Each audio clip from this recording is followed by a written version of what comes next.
The following podcast is recorded and produced by Emerge, a media creators co-op.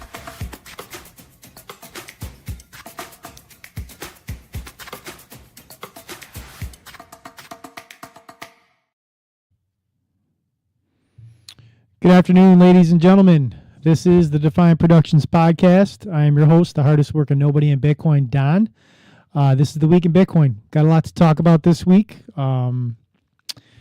Over this weekend, we had a pretty big geopolitical move that has affected all markets, unless you're living under a rock and you haven't checked your CNBC app or your Coinbase app or whatever financial tool you watch markets on. You'll notice that just about everything is up. And we had an event occur on Saturday that we're kind of seeing the effects today of markets and how they're reacting to it, and it's overwhelmingly positive. We're going to get into that. There's a big Bitcoin spin on that story that we're going to talk about as well. We'll jump into the markets first, the Bitcoin price and the overall crypto market and how it's been reacting. Currently, we are sitting at a price just under 94,000. Looks like we're sitting right now at 93,962. In the last 7 days since we filmed last week, we are up almost 8%. In the last 24 hours, we're up just a shade under 3. Total market cap sitting at 1.876 trillion. Even Ethereum's moving. Ethereum's actually up 10% in the last week, up just about the same as Bitcoin percentage-wise in the last 24 hours at about 3,200. The total crypto market cap sitting at 3.21 trillion, up 3% in the last 24 hours. Fear and greed index sitting at 42. And you can kind of look and see that everything is green. Just about everything is green in the last 24 hours. And everything but Zcash is green in the last week. So we'll jump right into the first story, which was... actually, before we do that, I want to do this because yesterday was 2 days ago was kind of an important day on Saturday. Let's do that first. Let's jump into 17 years ago. Let's celebrate that really quick. On January 3rd of 2009, we had the Genesis block, which was the first transaction of Bitcoin sent from Satoshi to Hal Finney. So 17 years ago, starting a new chapter with the Genesis block of Bitcoin. Transaction volume is very high. Bitcoin is used every day as everyday money by some. And we'll look at the basically the news story of that day. Chancellor on brink of second ballot for banks back on 2009, which, you know, we've talked many times before. The great financial crisis was the birthplace of why Bitcoin was created. Money printing, bailouts, and Bitcoin was a way to combat all of that. So, you know, happy 17th anniversary of the first Bitcoin Genesis block transaction, which occurred 17 years ago this past Saturday. Jumping into that story with Venezuela, which was the big story over the weekend that dominated global news stories and still kind of does as well. Venezuela was, I guess, bombed. Rich, I guess we bombed them. Did we kind of hit them a little bit with some missiles and such? Some bombing and a little bit of bombing and a little bit of kidnapping. Depending on your definition. Yeah, it's a little gray, murky area of what actually occurred. What ultimately happened was the president Maduro and his wife were confiscated from the homeland of Venezuela and taken into custody by the same team that went in and got bin Laden, I believe. I believe it was the SEAL Team 6 went in there and got him. I guess that's who they gave. I saw on Twitter somebody says they got Noriega. He got Noriega, yeah. I actually was here listening this morning to some people who were talking about the potential defense for Maduro being some of the same defense that Noriega's team had back in the 80s and how it's probably not going to work. But Maduro was taken into custody with his wife, and geopolitical politics were turned on its head. Everybody had takes on that. Obviously, here in the United States, the right was pretty happy. The left, me and Rich were kind of talking off camera before we went live. It wasn't necessarily that they were mad about Maduro being taken out of power. It was more so about how we went about doing it. That was more the concern that I guess has been talked about. But markets, as a result, have been moving. Bitcoin specifically, like we just showed you the charts, has been moving. It moved initially on Sunday, and from Sunday into Monday, it's moved even more. And this story here is one of the big reasons why Bitcoin specifically is moving. There's a rumor that Bitcoin has a $60 billion, Venezuela has a $60 billion Bitcoin reserve. Potentially, Venezuela allegedly holds between 600,000 and 660,000 Bitcoin, worth somewhere in the neighborhood of 60 to 67 billion. U.S. authorities weigh options after Maduro's capture as markets wait for impact. The TLDR intelligence reports suggest Venezuela secretly accumulated 600,000 to 660,000 Bitcoin, worth 60 to 67 billion through gold swaps, oil sales and tether, and mining seizures starting in 2018. The alleged Bitcoin hoard would make Venezuela one of the world's largest Bitcoin holders, comparable to BlackRock and MicroStrategy's holdings. U.S. authorities face three options after capturing President Maduro: freeze assets, add them to a U.S. strategic reserve, or liquidate them through auctions. Germany's 2024 sale of 50,000 Bitcoin caused a 15 to 20% market correction, making Venezuela's 12x larger reserve a major concern for market stability. If frozen or held as a strategic reserve, the Bitcoin would be locked up for 5 to 10 years, potentially supporting higher prices through reduced supply.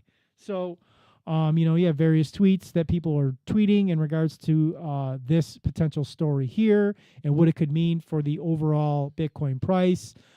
I don't know. We can only speculate, but what we do know is that when President Trump signed his quasi-Bitcoin strategic reserve, it was more in the terms of not necessarily buying Bitcoin, but accumulating through seizures. And if Venezuela does have Bitcoin and we are seizing the Bitcoin, it would, go without saying that we probably would be putting that on our strategic Bitcoin reserve balance sheet.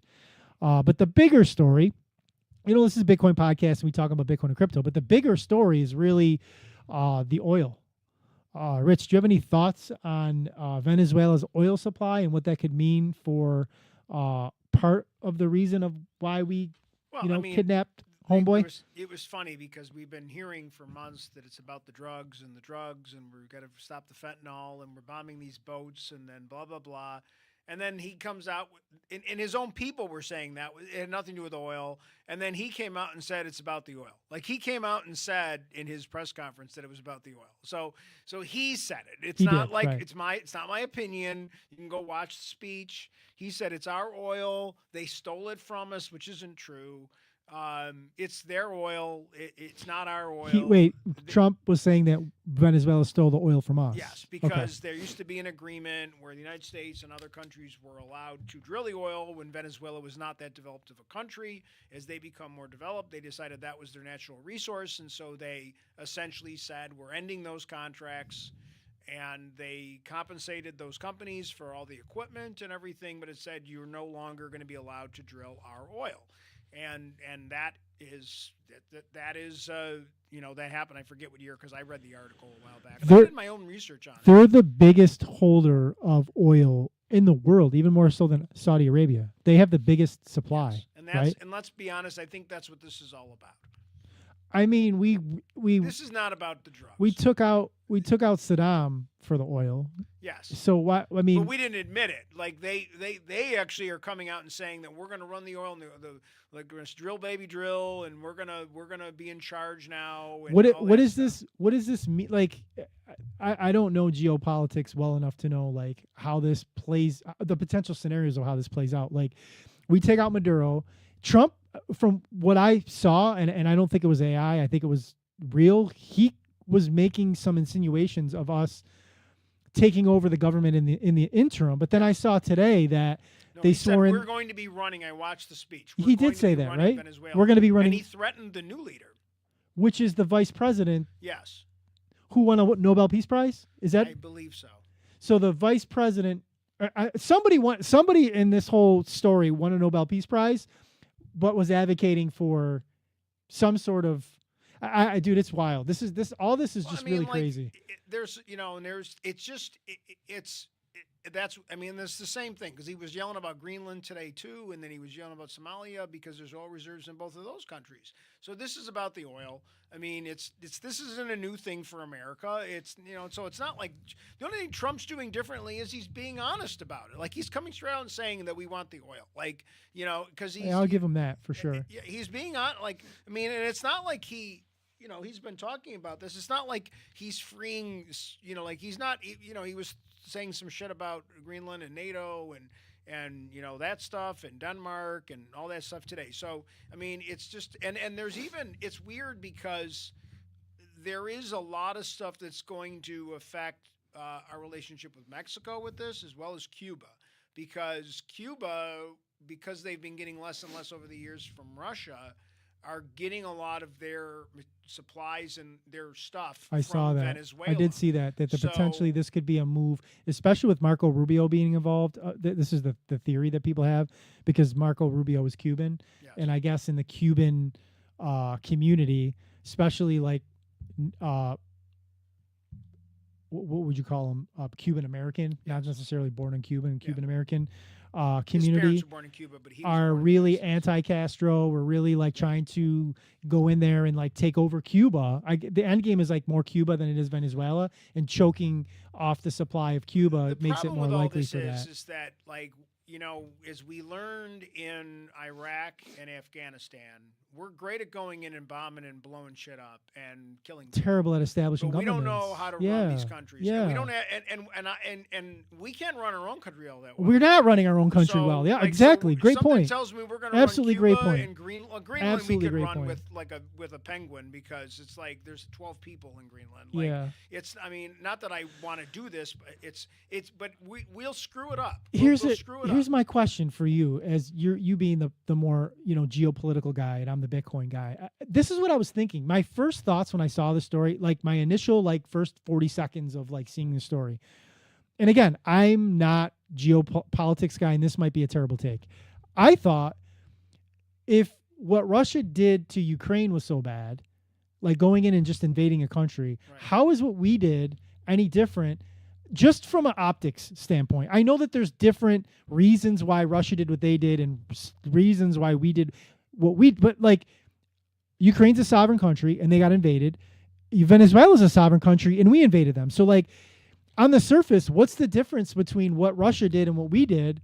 Except they didn't go take Zelensky out. We took Maduro my opinion, what Russia did, was Russia is doing to Ukraine is worse, because they've killed people. They've killed random people. How do we know we didn't kill anybody? Well, I don't know if we did or didn't. But I know what you're saying. They've been doing it long. More grand Let's scale. Put it that way. No. I know it's. I'm not speaking in terms of the last 3 years. It is the same though. Because this is 2 days ago. Overthrew a leader, and again, if you think it's about drugs, then why did he pardon the leader of Honduras and who was convicted within his own country of doing these things? And if it's about him being a dictator, we literally had MBS in the White House, who's a dictator, yes, who is known to have killed an American, yes, he's American, Khashoggi, yep, an American journalist. Yep. It's well known among the community that he took out this dude. So if it's about taking out bad people, we're in bed with bad people. So it's got to be beyond just that. This is my biggest problem, and I don't like, is that he was all about he wants peace prizes. So who wants peace prizes? Trump. He's been yelling about he wants a Nobel Peace Prize and all this stuff, because he's been yelling about, he got that stupid one from the FIFA soccer thing. He's been yelling about, how come I'm not getting all the wars that I've ended? Buddy, you invaded a country. You're talking about invading Greenland. You're talking about bombing the government in Somalia. That's not peaceful. Hold on a second. What wars has he ended? Well, you'd have to ask him. No, I'm asking as a says thought that he process. ended the Gaza Israel thing, which isn't true, because they continue to bomb Gaza regularly. Yeah, I know. He says that he ended some the Ukraine war is still Cambodian going thing, and there's another one in Africa, and I have no idea, because those were things, who knows. He says he ended the thing with Israel and Iraq, but that's never really over. because we remember we bombed Iran and we bombed some. We did, yeah. We told them we were doing it. Like they knew what they were getting Yeah, bombed. So yeah. like it was a fake. It was a fake. It was a publicity thing. I mean, obviously the conspiracy people think that this is all wag the dog stuff. Because of other things because of his popularity. He thinks this is going to raise his popularity. I don't know. But I mean, are we going to take over Venezuela and make it like a colony? Or are we going to make it the 51st state? Like he wouldn't be able to do that because it's a sovereign nation. But how do we get the? Here's what I don't understand as being a non geopolitical guy.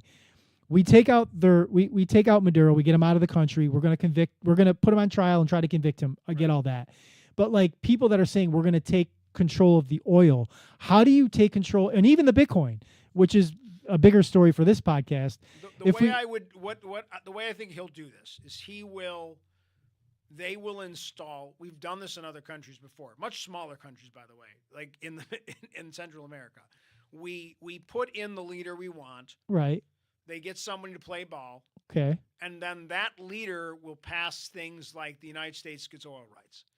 Like so it's not, and then that's how they'll do it. And then after that, we won't care how the government runs. We're not going to care what Venezuelan healthcare looks like. We're only interested in having a leader in for a long enough period of time to approve that U.S. gets all the oil contracts. Chevron and ExxonMobil were up like 5% when I looked earlier. Like they were because they're excited about this, really excited. And that's why I said that's what I'm thinking. Like I didn't hear there were Democrats that were complaining, but not like Schumer and those guys. They weren't really upset. They were just mad again. How he did it. His permission. How he did it. Yeah, how he did it. Right. Yeah, it was like it's that. I mean, obviously there's the ones that have been coming out. I'm not saying no Democrats have, but in general, because they've done this too. Like they approved the Iraq War, they approved the Afghanistan invasion, they approved of the Noriega stuff. Like because again, saying that this is about drugs is not. It's just it's a distraction. Or not even that's the right word, but it's like it's a cover story. And he was getting a lot of shit because of the boat stuff, and his numbers are in the toilet. So he's trying to find ways to make himself more popular, and also again from the standpoint of ingratiate himself with big corporations. Yeah, I mean he's going to get a cut somehow. His family's going to get a cut somehow. It's obvious that this move was well received by markets.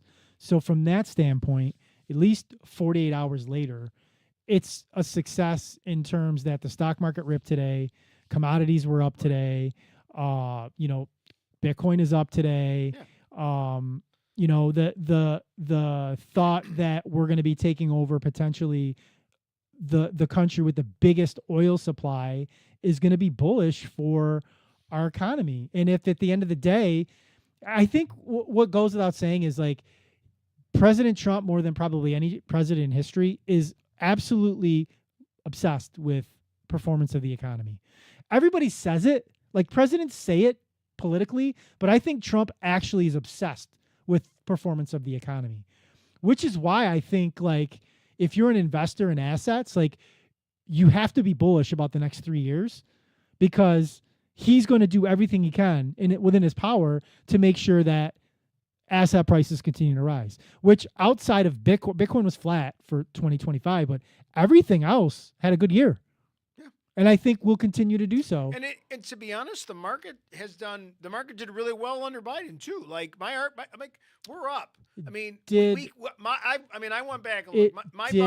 Under Biden, my markets were good too. After COVID, COVID was over. Everything came back. I had 4 very good years with my fiat money, and I had another good year. And it. So to be honest, like I don't the market's not the economy.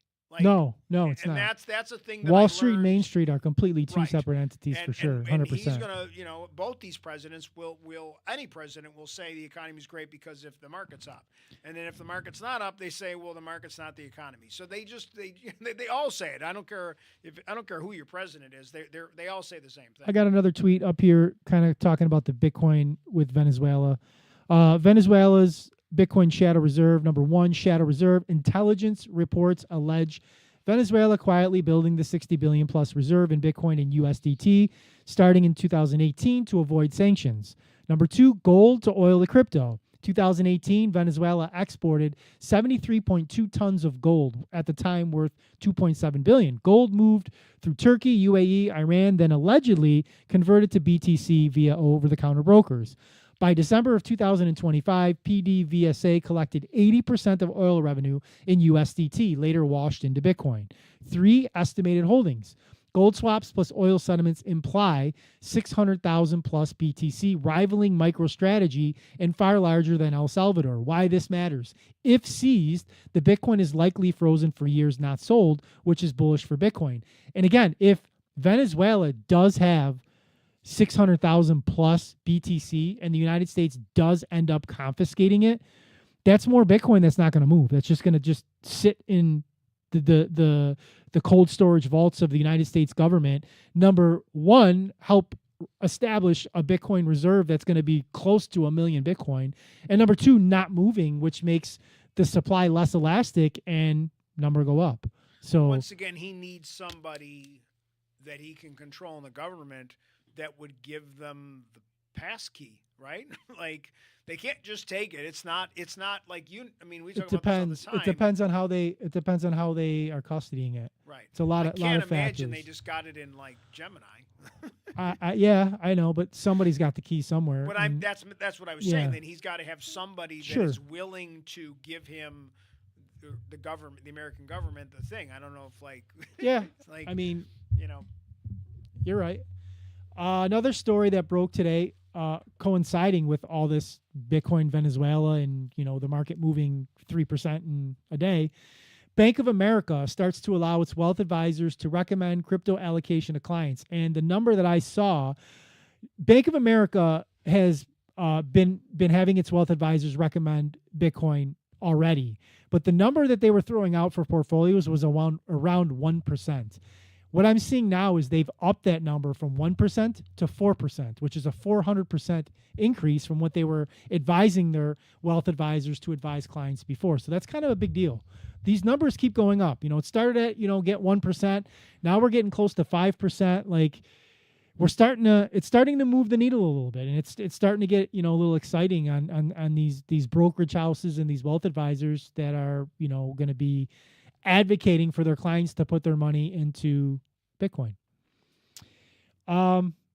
Last week, we talked about taxation, and it was the catalyst for that story was that Minnesota Somali fraud probe by that Nicholas Shirley, who, the journalist, the citizen journalist who exposed the massive fraud in Minnesota.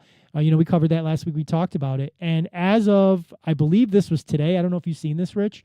I'm sure you did. Governor Tim Walz is expected, and he did. This is from earlier. He's actually officially tweeted that he's dropped out. He's dropping out of his reelection bid for governor. So, we talk a lot, or I talk a lot about like voting not really being that huge of a deal, and you can't really vote your way out of these problems. You got this citizen journalist, this one guy who went viral exposing fraud in Minnesota, who literally changed the dynamics of Minnesota politics because of the work that he did and the fraud that he uncovered, which I think is huge. It's an enormous deal. I tried to read into this story, and I'm not saying that he exposed the fact that nobody was talking about that some of this was already happening. That's the difference. Like there were prosecutions that were being done about this, but nobody was talking about it. Nobody knew. It was very, very hush hush. But there were people that were arrested and charged for fraud. Okay. They just never made a big deal about it, and it was continuing. Right. It was. Yeah. It was continuing. But he also there's a lot more. So I'm not going to totally take away from what the guy did. But at the same time, there was some things happening. There was a bit of a cover-up. They didn't want people to know about the fact that people were arrested. And a lot of the people that – what I don't like is this all about there was the Somalians and all this stuff. There's a bunch of white people that were doing it too. And some of the people that were arrested were – so like I don't like that it was just suddenly it's like they're eating cats and dogs kind of thing. It's an immigrant thing. That's what I don't like is that I'm not saying there wasn't fraud by immigrants, but there was also a lot of fraud by a lot of people, and they focused all on the immigrant side of it instead of a lot of the other people that got arrested. I do see that side, and I respect that take. On the flip side of that, I saw a clip from CNN where Scott Jennings, who's like their conservative guy, was like getting lambasted by all the people on the left that were like so caught up in the fact that you're being racist by, and they were caught up more in the racism than they were in the actual fraud. And I understand what you're saying, and you're right. You shouldn't just be like pigeonholing one demographic of people and saying all Somalians are bad or like all Jews are bad. Like when we get caught up in these tropes of like the whole of an entity is bad because of like some sect of it doing something wrong. I get that, but like the fact that we can't talk about the fraud because we're being racist by saying Somalians did this. I'm not saying that. No, I know you're not, and I wanted to take the opportunity to just point that out because I saw that was like you're on both ends of it. It's like, okay, not all Somalians are bad, but like you also have to recognize that those ones were doing fraud. And Scott Jennings' point was, I don't care if it's Somalians. Fraud is fraud. Like if it's a white person, a black person, a purple person, like can we talk about the fraud? And they couldn't get past the fact that he was talking about Somalians, and it's like. Can we talk about like the fact that like fraud on a grand scale was being done? The thing about this is that but what I don't like about the fact that this story, because this information was given to this guy by people within elected positions to expose Minnesota, and I'm glad that they did. But they also forgot to mention that it was going on in Texas. It was going on in like 3 Republican states too. Texas has their own problem with the fraud too, as well as I forget there's other Democrat there's this fraud in Florida too, and like they didn't make a big deal about the crap that's going on with DeSantis and stuff down in Florida. So there's fraud with that money across the board in probably 40 states. Like like and there's been a lot of prosecution. Some of the states have been very upfront about it. But again, like yeah, like you're right. Like it's no matter what happens, fraud is fraud, and people all should be arrested. I I think Waltz used this as an opportunity to get out because I think he knows he's got to get out because he's tainted anyways because he was connected to the last election. Like he's a loser. Like I don't want if I was a Democrat or a Republican, I don't want losers on the ticket. I don't want guys that lost before. Give me some fresh blood. Find me some people. Like he allowed himself to be manipulated by the people running that campaign. So I don't know if he's a good guy or not. I don't care. I'm just glad he's out. I'm just glad he's not part of this anymore. I just go away. I don't. He shouldn't be a candidate for anything. Yeah, I mean the fact that this is such a huge story, and it's getting the airplay that it is across the country. Like you got to have a skate. There's just no world where he can run and like he's gonna get blasted at any debate about like he has no shot of winning, and some of this falls on his lap. Like you're the governor of that state, and You weren't very good at oversight. at all, I don't yeah. think he made any money personally off of it, but I'm Nor do I. he's Nor do I. He's bad at oversight, and that's part of why we want better elected officials, people that are making sure you're hiring the right people to take care of oversight. Yeah, I agree. So this doesn't happen. So there isn't fraud. Because again, it's about the fraud. It's not about whether he's corrupt or not. It's about the fact that you didn't catch it. Like you got to catch this stuff. It's like when I was a classroom teacher. Like let's assume some kid was vaping in my classroom, just to pick something minor, and I wasn't paying attention to it. I might have been busy with another student, but that's not the point. I need to be aware that it's happening and make sure it doesn't happen. So I could get in trouble, even though I didn't know. But I'm paid to know, right? I'm paid to know what's going on with the kids in my room. So yes, I could be helping another student, but I also have to have my peripheral vision in the eyes of the back of my head, making sure that the kid behind me isn't doing something stupid. So that's part of my job that I'm paid to do. So saying, well, I didn't know isn't an excuse. I mean, once in a while, sure, you're human, you're going to make mistakes. But this was a big fraud. This was fraud that should have been, that you got hired to have for accountability. But again, it's happened, and it's happening in a bunch of states. Republican and Democrat, and it's just stupid. Yeah, I wanna play a clip from the All In podcast talking about taxation on billionaires specifically to kind of set the table for our next conversation that we'll have, talking more about taxes, because I really want to spend 2026 talking about, the abolishment of taxation. I've been taxationist theft guy for almost my entire adult life. So this abolish the IRS thing, that's kind of been nouveau the last week. I've been on that horse for a long time, so it's not brand new for me. I'm just happy that we're getting some steam with that. So I want to play this clip that was from the All In podcast, David Freeberg, kind of giving his thoughts on this, tax the rich that the left likes to tout out there, and how it really breaks down. And I think he did a really good job of explaining.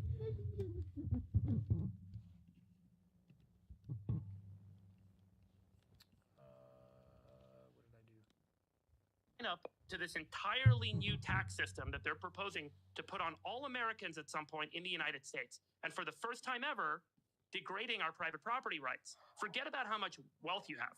Forget about how rich you are. Forget about the term billionaire, millionaire, whatever it is. We're creating or proposing the creation of a new tax system that allows the government for the first time ever to come in and audit everything you own. All the jewelry your grandma gave you. All the value of all your couches in your house. The value of your car, the value of all your stocks and bonds, and the government can now in and for the first time look through the veil into your personal property and say, here's how much all this stuff is worth. I'm charging you a percentage of that. That's what I need to get paid. And it doesn't matter that it starts with billionaires. What matters is that we're giving the government the right to look into our private property and take a percentage of it every year. The total net worth of billionaires in the United States, $8 trillion. Yeah, the real money's in the middle class. And the net worth of the United States, the middle class, and everyone else is $170 trillion compared to $8 trillion of the billionaires. They need a way to open the door so that they can go after the real honeypot. The real honeypot are not 200 people. Just so everyone understands, the real goal of this is not to tax billionaires, because there are other ways to tax billionaires. Charge them a capital gains tax if they borrow against their assets that they haven't paid capital gains tax on. Very simple. That can resolve this. Another thing you can do, you can raise the capital gains tax rate. Sounds unpopular. I don't agree with that, but that's another way to deal with this, which is take the capital gains tax rate from 20 to 30. You could do that. The real goal of this is to create, for the first time in American history, a private property asset seizure tax, and to use that as a way to take a percentage, because they're going after the 170 trillion, not the 8 trillion. So I really like that clip, because he's just not a billionaire who just says, oh, I don't want, giving reasons why you shouldn't tax the rich. And he's actually giving solutions of how you could actually do, if you're really serious about raising taxation on billionaires. He gave like 2 great options in that small clip of how you can do it if you really want to do it. And the reason why I wanted to play this clip is because if you do any sort of research on taxation history, 1913 on, you will see, if you really look and you want to find the information, that the original intent of taxation was to tax the wealthy. It started out as a wealth tax. And after they got the wealth tax passed through, they realized that they didn't have a lot of pushback on that, and then it ended up trickling down into taxing everybody. So it starts out always, history is your guide, doesn't always rhyme, but it doesn't always repeat, but it definitely rhymes, is they start at the top, they do it to the top, and then they do it for everybody else. So I'm going to read the transcript in here in case he talks kind of quick and you didn't kind of catch it. I'm going to read some quotes from this. The reason they're calling it a billionaire tax is to make it easier for people to vote for it and sign up to this entirely new tax system that they're proposing to put on all Americans at some point, and for the first time ever degrading our private property rights. Forget about how much wealth you have. Forget about how rich you are. Forget about the term billionaire, millionaire, whatever it is. We're creating or proposing the creation of a new tax system that allows the government for the first time ever to come in and audit everything you own. All the jewelry your grandma gave you, the value of all the couches in your house, the value of your car, the value of all your stocks and bonds, and the government can come in and for the first time look through the veil into your personal property and say, here's how much all this stuff is worth. I'm charging you a percentage of that. That's what I need to get paid. And it doesn't matter that it starts with billionaires. What matters is that we're giving the government the right to look into our private property and take a percentage of it every year. The total net worth of billionaires in the U.S. is $8 trillion. The total net worth of the U.S. middle class and everyone else is $170 trillion compared to the $8 trillion of billionaires. Then Chamath said, they need a way to open the door so that they can go after the real honeypot. The real honeypot is not 200 people. And back to Friedberg, just so everyone understands, the real goal of this is not to tax billionaires, because there are other ways to tax billionaires. And here's what he proposed, which I thought was really good. Charge them a capital gains tax. If they borrow against their assets they haven't paid capital gains. And again, the big loophole that rich people have is they borrow against their assets. So if you're really serious about stopping them from using that loophole, charge a capital gains tax. Like when Elon Musk borrows against his assets to buy Twitter, when he borrows $40 billion against, charge a capital gains tax against that. So now you got to pay the interest and a capital gains tax that you're avoiding by not selling that. Problem solved, right? This is a billionaire saying that. Another thing you do is raise the capital tax gains rate. Sounds unpopular, and he even doesn't agree with it himself. But that's another way to deal with this, which is to take the capital gains rate from 20% to 30%. You could do that. The real goal of this is to create, for the first time in American history, a private property asset seizure tax, because they're going after the $170 trillion, not the $8 trillion that billionaires have. I've said this until I was blue in the face. All these idiots on the left that say tax the rich, tax the billionaires, that's how we're going to create. They only have and I say only, but like they literally, if you took every dollar that the billionaires have, it doesn't even satisfy the national deficit. You could literally take every dollar, not tax them, literally strip them of their wealth, and it will not cover the national deficit. They're not going after $8 trillion. They're going after the bigger number. And the way they do that is by satisfying the masses, by doing all these taxes that open up loopholes against the wealthy, and then coming after us. That's the real game. That's always been the real game. And these idiots that don't understand that the tax the wealthy, go after billionaires, they are literally slicing their own necks and don't even realize or see that. That's the real conversation that we need to have. And that's why what I've said, and I'll stand on this soapbox, it's by design that we don't have real financial literacy in classrooms in this country, because they want you to stay stupid when it comes to finances, so you can't see the Trojan horse that they pull on you when they trot out this Elizabeth Warren idiot, piece of absolute dog shit, Elizabeth Warren, to pump the flag and to go after the wealthy, when she's too dumb to even realize what this is, or she's complicit and she doesn't care because she's getting paid so much, to talk about taxing the wealthy, taxing the billionaires and the multimillionaires, so they can open up these loopholes to come after the rest of us. That's the real end game. Well, that's why the flat tax is not popular, because, like the average guy looks at the flat tax and it's like, yeah, but I don't make that. Like, so that's why the flat tax wasn't popular. And people that have proposed it, yes, it would simplify the tax code, but I think it would really screw the middle class more, because everything would go up, and you wouldn't end up going down. You'd end up going up, especially the people that are the biggest part of it. That's why, like, I liked the idea of maybe, I mean, I'm not saying I'm an expert in any of this, but I would like to see, if they did something with a national sales tax and things like that, and Consumption tax, yeah. tax, and just did it, Or eliminated it. more on sales tax, like a national sales tax, like some countries have that, and then they would have to do a lot of this other shit, and that would simplify the tax code, because you just whatever you buy, like that's where the money's coming in. The more you consume, the more you pay in taxation. And wealthy people consume a lot, and they would be paying more in taxation. Just that would be a way. Even if you didn't get rid of everything, you could reduce a lot of the other tax burdens, simplify the tax code, and then just focus on the national sales tax. They've made it so hard for the middle class to survive, based on how they've erected the system of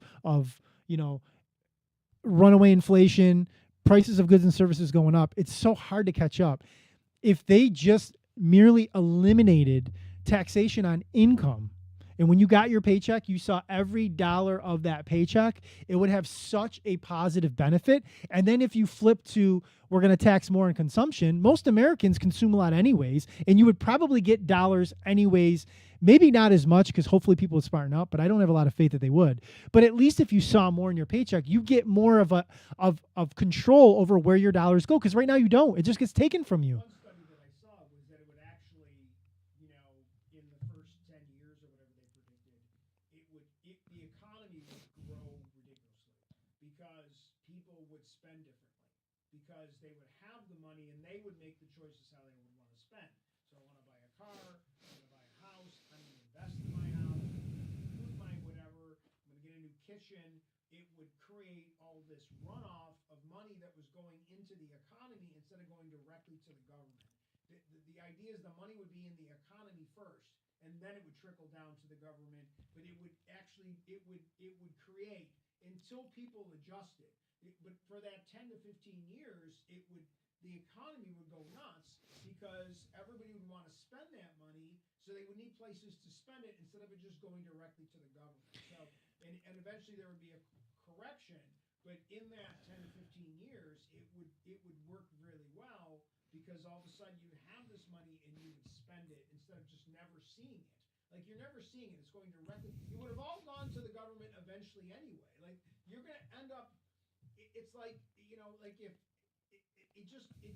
like if we could, again, maybe I don't understand finance enough, but I feel like it would be a way, that was the article that I read, was that it would have that effect.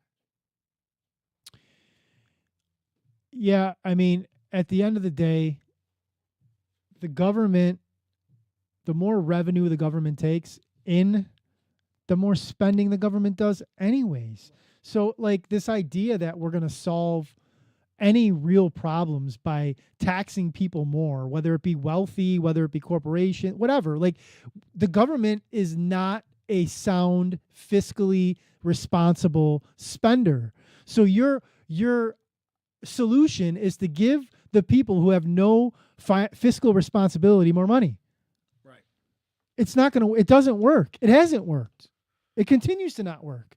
So, like, this idea that, we should just continue to tax, shift the burden to the wealthier, and that we're going to solve all these problems. Like, $8 trillion is what the 200-ish billionaires in the United States have as their wealth. And our national deficit is $38 trillion. And like that so there's another $30 trillion deficit if we took all of their money. Yeah, and then, like that video said, there's better ways to do it if that's really your goal. And it's not.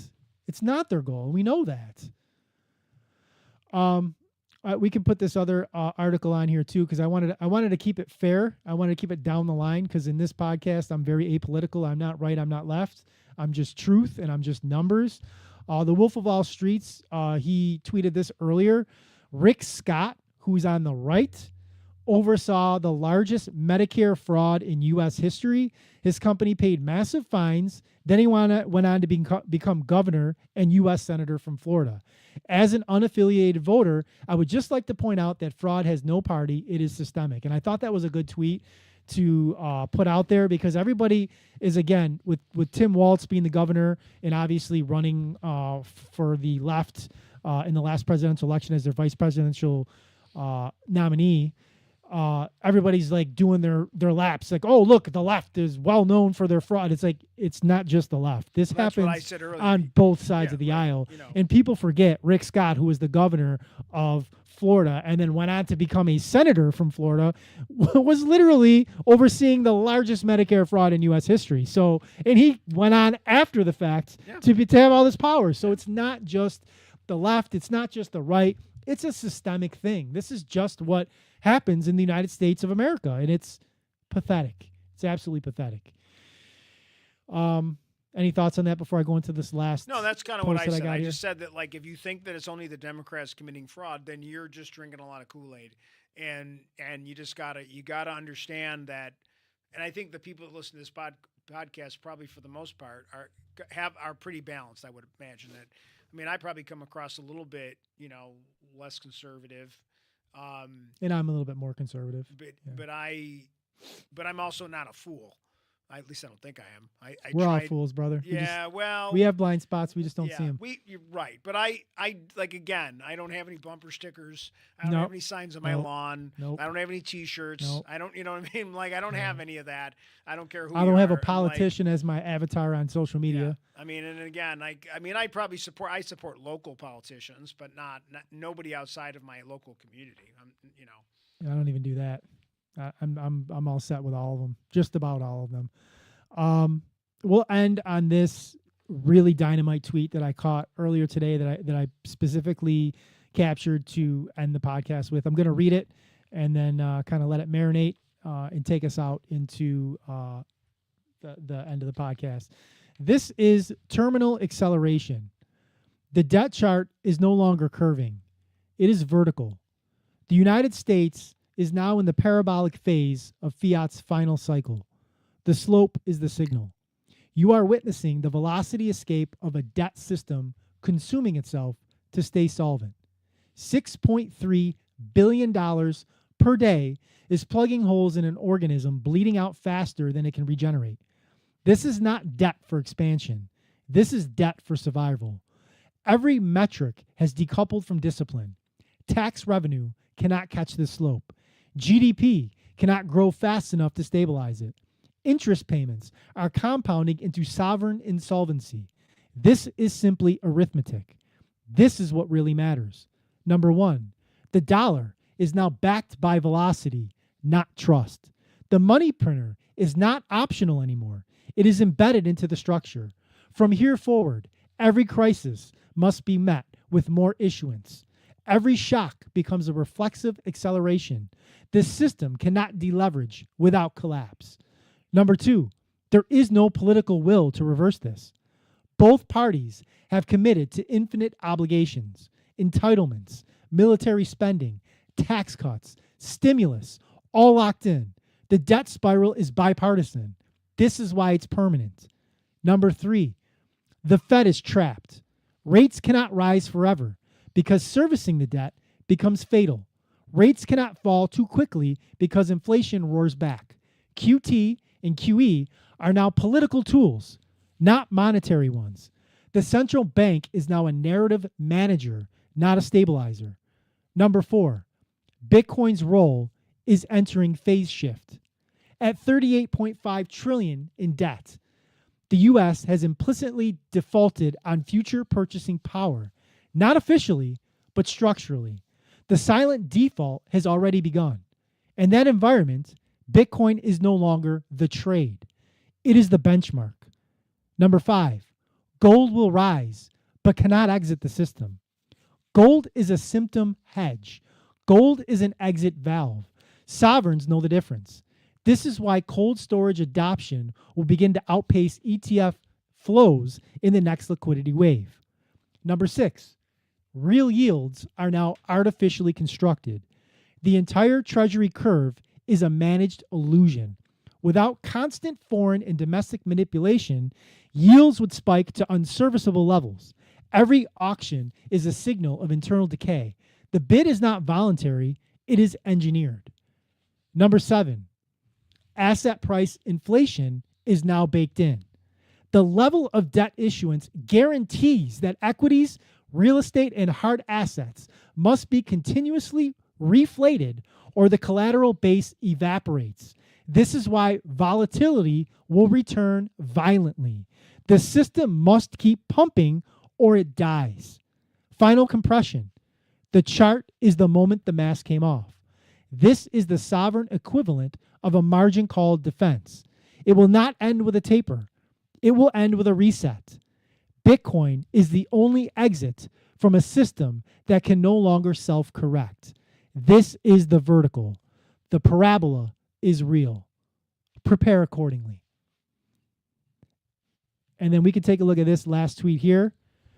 With Bitcoin adoption at 4.7% world adoption, it's the same as the internet adoption in 1999. We are so early. We're going to end a little bit early today. I think we spit some fire for 50 minutes. A lot that we went over. It's good to see Bitcoin's price moving again today. 2026, we're up for 2026, green so far. 2025 was a red year, so we did break the cycles. We talked a lot about that, even me and Troy in the early stages of this podcast. It's official. The 4-year cycle has broke. It's just a matter of time before Bitcoin goes vertical. Is it going to be 2026? I don't know, but it's eventual. And that tweet that I just read kind of lays it out. If you got some time, go back and re-listen to that. Hopefully we'll clip some good clips from that that we can post out in the next week. Thank you for watching. Our socials are going at the bottom of the screen. I'm terrible at self-promotion. I just love doing the podcast. I just forget to self-promote and ask people to follow and subscribe and do all that good stuff. But if you've watched this far or you're catching it at this point, please consider following me on X, subscribing to the podcast, liking, sharing, commenting. And if you have any comments of your own, you feel the same or differ in how you feel free to comment wherever you're watching this, whether it be Facebook, whether it be X, whether it be YouTube. We are live every single week, 6:30 p.m. Eastern Standard Time. As always, as we've done 116, make it 117 times. Don't trust, verify. Thank you. Peace out.